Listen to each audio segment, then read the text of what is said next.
Hello you guys. This is your video lesson for Geometry Section 5-3, Medians and Altitudes. Missy McCarthy, Oak High School math instructor. Our objectives for this section are to apply the properties of medians of a triangle. So first we'll have to learn what a median is and then apply the property for those medians. And apply properties of altitudes of a triangle. So we'll have to then learn what an altitude of a triangle is, how to find the altitudes of a triangle, and apply the properties that correspond with those. Notice there are no proofs in this particular section. But first, before we get started, we're going to do a little physics. Why physics? Because math and physics are inseparable. That's why. We're going to show how we can combine the two to give a little bit more meaning to some of the things that we do in geometry. So watch this short video clip. Here in this video clip, I'm standing in my kitchen with an empty Coca-Cola Zero can. See, I'm holding it upside down. There's absolutely nothing in it. The sound that you hear is actually my dog eating. Now I'm going to try to balance the can on its side. And as you can see, I am unsuccessful at balancing the empty Coca-Cola Zero can on its side. Alright, right next to the can, I have a measuring cup of water. I'm going to fill the can with water, but not completely. I'm only going to pour water so that it's about 1/4 to 1/3 of the way full. Now I'm going to attempt that balancing act again.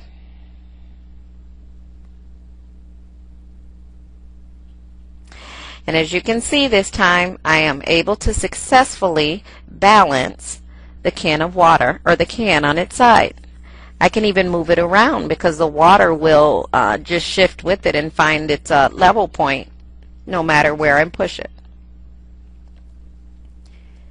Okay, that's happening because of something that we call center of gravity. When the can is empty, its center of gravity is where the red dot is, and so it will not balance on its side because that point is not directly above the ground there. But when the can has water in it, the new center of gravity is now the blue point, and the blue point if we draw the segment perpendicular to the ground, you can see that the can will balance if you shift the center of gravity. Now what's that got to do with geometry? Well, for any triangle, as you can see the water forms a bit of a triangle there, we can find the center of gravity and balance that triangle. But first of all, we need to know that when there are 3 or more lines that intersect, the point at which those 3 or more lines intersect is called a point of concurrency. This is important just to note because we can have 3 lines that intersect, and there are 3 intersecting lines that do not have a point of concurrency. But when you do have 3 or more lines that do intersect in a single point, then that point is a special point called the point of concurrency. Why is the point of concurrency important? Because the medians of a triangle have a point of concurrency. If you take any triangle and you draw the median, which is by definition the median of a triangle, or in a triangle, is nothing more than the segment from a vertex. So I'm starting at the vertex and I'm going to go across to the midpoint of the opposite side. From the vertex to the midpoint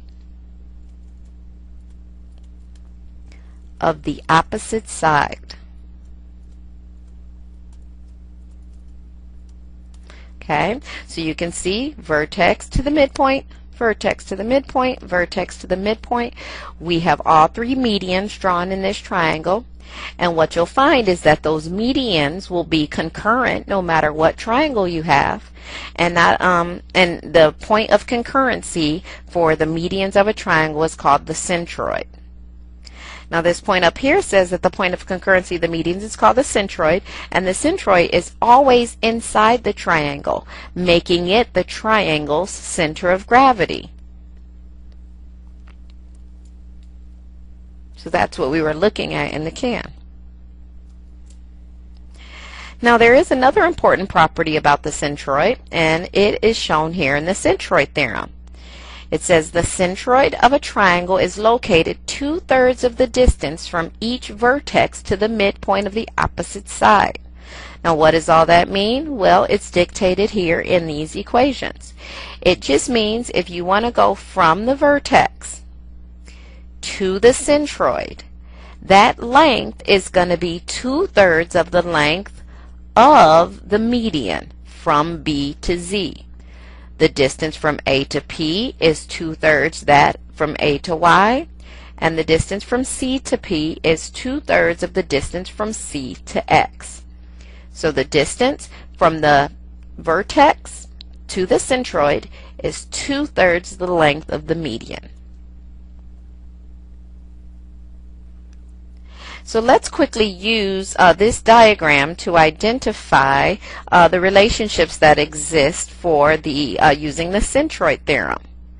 So if we look at this triangle, we need to go from every vertex to the centroid. So if we were going to try to find the length of QV, we know that that's going to turn out to be 2/3 of the entire length of the median, which is QU. If we were going to find the distance, let's say from vertex R to V, from R to the centroid, that's going to be 2/3 of the distance from R to S. And lastly, if we were going to find the distance from P to V, that's going to be 2/3 of the distance from P to T. Now this relationship only happens when you have the medians of the triangle. And again, the median goes from the vertex to the midpoint of the opposite side, vertex to midpoint, vertex to midpoint. And these markings on the triangle indicate that S, T, and U are indeed the midpoints. So let's use the midpoint theorem to try to figure out some other things about some lengths in the triangle. I'm sorry, I said midpoint theorem. I meant to say centroid theorem. Notice again that we have the medians drawn. It goes to the midpoint J, midpoint G, and midpoint H. We're going to try to find the length from D to M with the information that we're given up above. So it says in triangle DEF, the length from D to J, the length of this median, is 30. Can we find the length from D to M?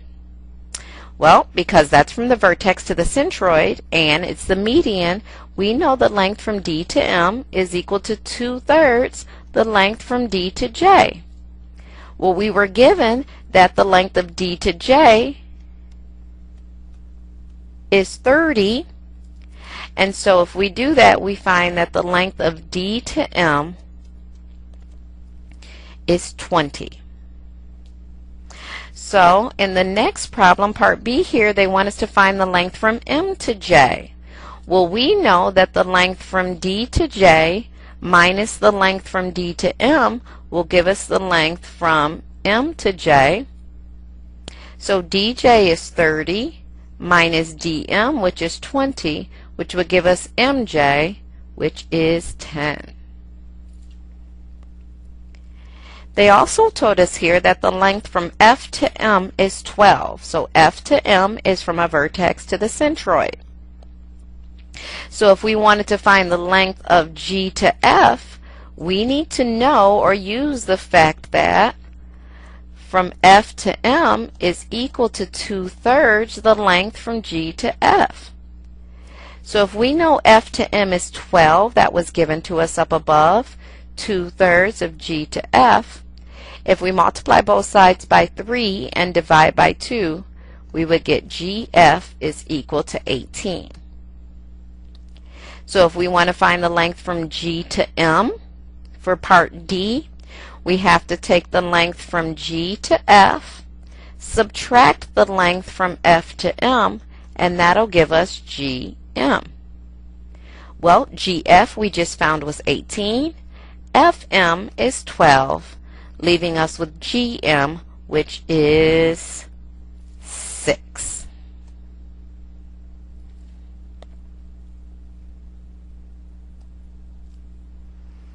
Okay, so in this slide here, we need to talk about the altitudes of a triangle. We're switching gears from the medians to the altitudes. Okay, so let me define an altitude of a triangle first. If you think about altitude of an airplane, or altitude when you're in the mountains hiking, the altitude is the distance from where you are perpendicular to the ground. So an altitude in a triangle is going to be the distance or the length or the segment. Maybe I should say it's the segment, it's not the length of the segment, excuse me for misspeaking, from a vertex to perpendicular to, missing an important word there, perpendicular to the opposite side of a triangle. Now the altitude could actually be inside the triangle, it could be on the triangle, or it can lie outside of the triangle. If we're looking at these triangles here, we have an acute triangle, a right triangle, and an obtuse triangle. If I want to find the altitude, or just one of the altitudes, there actually are 3 altitudes in each triangle. If I want to find one from this vertex here, perpendicular to the opposite side, that would be an example of one of the altitudes of a triangle. Now I'm not going to draw all 3 in, we're going to do that in the next slide. But in an acute triangle, the altitude lies inside the triangle. If we're looking at a right triangle and I want to go from this vertex and I want to go perpendicular to the opposite side, if you look there, the altitude is actually the side of the triangle, so the altitude lies on the triangle. For this obtuse triangle here, there's no way I can go from this vertex to the opposite side and be perpendicular unless I extend the opposite side. So with that extension, I can draw the altitude, and now the altitude of that triangle from the vertex to the opposite side, it lies outside of the triangle. So that will happen when you have an obtuse triangle. Now what you'll notice is that there's a phenomenon for altitudes as well. The altitudes of any triangle will always be concurrent. Now that point of concurrency can lie inside the triangle or inside the triangle or outside of the triangle, but the altitudes will also be concurrent. That point of concurrency has another name. The name of this point of concurrency is called the orthocenter.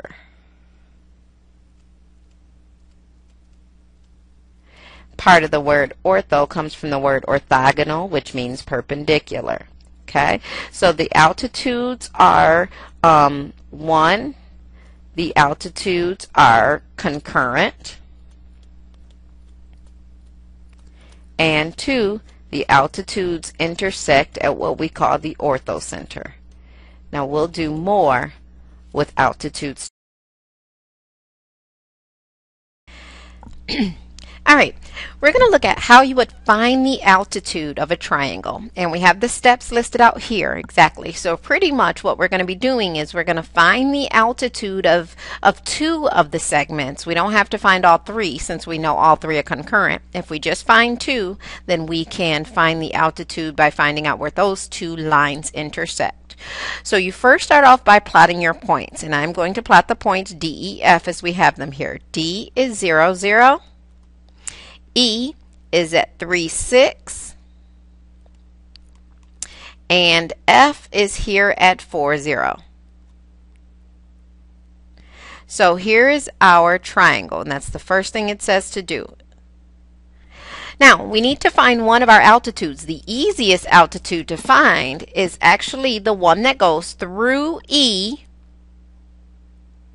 that is perpendicular to DF. So we're going to find the equation of the line that is perpendicular to DF through point E. Where is that line? That line is right here. Because DF is horizontal, then DF, the altitude perpendicular to that, is going to be vertical. So that's that guy right there, and it's a vertical line, and it's the line x equals 3. Now we've got to find the slope of ED, and what we're going to do is find the equation of the line that's going through F that's perpendicular to ED. I just roughly sketched it there, but we're going to find it precisely. So let's find the slope of ED. So the slope of ED is going to be 6 minus 0 over 3 minus 0, which is 2. So then if we're going to be perpendicular to ED, we need the slope that's the opposite reciprocal. So our perpendicular slope is going to be negative 1/2. So remember, this line has to go through F, and F has the coordinates of 4, 0. And it has to have a slope of negative 1 over 2. So going through here, if I go up 1 and left 2, up 1 and left 2, I actually have that altitude right there. It has a slope of negative 1 over 2. So the equation of this line is actually y minus 0 equals negative 1/2 times x minus 4, which would be y equals negative 1/2 x plus 2 if you just do the distributive property. So that's the equation of this line here. We also know the equation of that line there. So if we want to find out where those two lines intersect, we can simply do substitution. If x equals 3 and y equals negative 1/2 times x plus 2, we can just plug 3 in for x. So we get y equals negative 1/2 times 3 plus 2, which is equal to negative 1.5 plus 2, which is equal to negative 0.5. So that's our y value, and our x value is 3. So the orthocenter, the point at which those lines intersect, is going to be at 3, negative 0.5. Why do I have negative? It should be 0.5. I'm sorry about that. 3.5, and we can see that right here. Go over 1, 2, 3, and up 1/2, and right there is our orthocenter.